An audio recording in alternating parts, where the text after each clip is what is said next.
કાકરા કાઢી નહીં શકતી. મગવાને તઈને 32 દાંત આપ્યા છે તો 2 સાર કાકરા સાવી નહીં શકતા. મારે મારા ખાતામાં બેલેન્સ કેટલું છે એ જાણવું છે. તમારા ખાતામાં એટલું બેલેન્સ છે કે તમે એને ખિસ્સામાં પણ રાખી શકશો. આ વીટીની શું કિંમત છે? 50,000 રૂપિયા. અરર. અને આ મોટી વીટીનું શું છે? એનું 2 વાર અરર.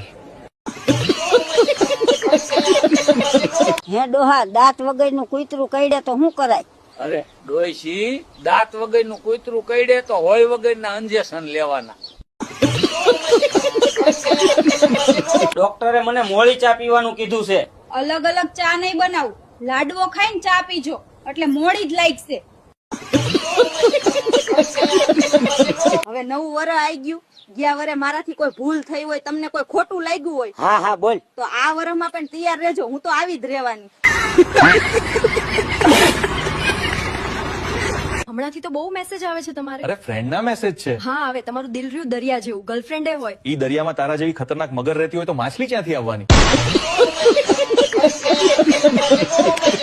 બોલો, કેવા કેવા સમાચાર આવે છે કે 70 વર્ષના ભાભાએ લગ્ન કર્યા. આટલા વરસ સુધી હાચવું અને છેલ્લે જાતા ધોળામાં ધૂળ નાખી.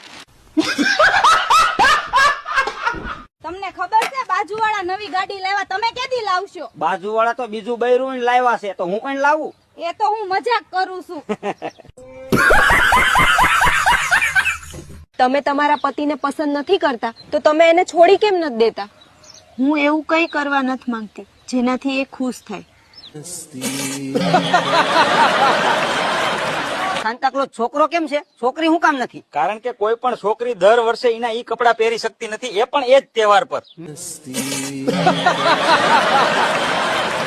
હવે મને શાંતિ સાથે જીવવા દે.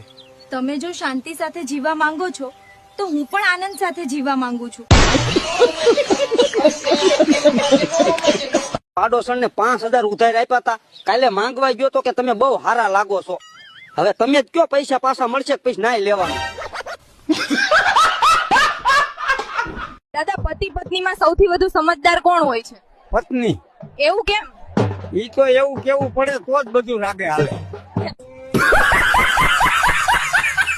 તમને ખબર છે કાલે તમારો ભાઈબંધ મારા વખાણ કરતો હતો. બીજું કોઈ નહીં, ભગો હશે. તમને કેવી રીતે ખબર? એને ભંગારનો ધંધો છે, ભગલો ભંગાર વાળો. દાદા, સીધ જઈ આવ્યા? સિવિલ ગેટ ડોસી દાખલ કરી છે. નવી કે જૂની? મારા રોયા મારે એક જ ડોસી છે. અરે દાદા, નવી સિવિલ કે જૂની સિવિલ? મગવાને તને 2 આખું